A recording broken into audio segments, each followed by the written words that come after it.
د زابل د کرهڼې ریاست مسؤلین خبر ورکوي چې د تیر کال په پرتله د بادام په حاصلاتو کې د پام وړ ډېروالی راغلی دی. د دې ولایت د کرهڼې ریاست د ترویج امیر مولوي نقیب الله نجات وایي چې تیر کال په زابل کې د 22,016 هکتاره باغونو څخه 4,50,211 ټنه حاصلات ترلاسه شوي چې په وینا یې د سږني کال حاصلات د تیر کال څخه ډېر شوي او له 22,216 هکتاره باغونو څخه 9,50,111 ټنه حاصلات ترلاسه شوي چې د تیر کال په پرتله څه د پاسه 4,900 ټنه زیاتوالی راغلی دی. نوموړی د زیاتوالي لامل د بادام په موسم کې د یخ نشتون او د خپل ریاست له لورې بڼوالو ته لازمې مشورې او د درملو ورکړه یادوي.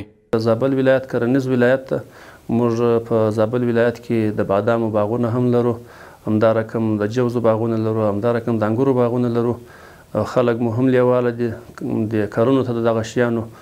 نو په 1403 کال کې موږ 2,016 هکتاره مځکه د باغو په بادامو باندې درلوده چې باغونه باندې ولاړو د بادامو، او د دې جملې څخه مو حاصلات 4,50,211 ټنه حاصلات بزګرانو لاسته راوړي دي او بازار ته وړاندې کړي دي.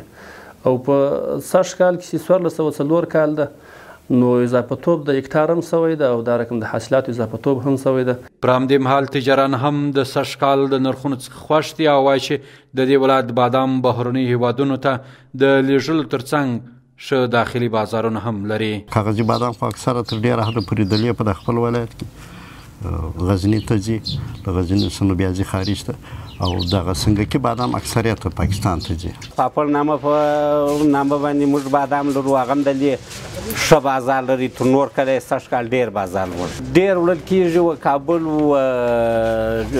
دغه ته هرات ته وړل کېږي دا بادام. د یادونې وړ ده چې زابل یو کرهڼیز ولایت دی چې ډېری اوسېدونکي په کښت او کربنده باندې بوخت دي او بادام، کشمش، انار، انګور او انځر د مشهورو پیداوار څخه ګڼل کېږي.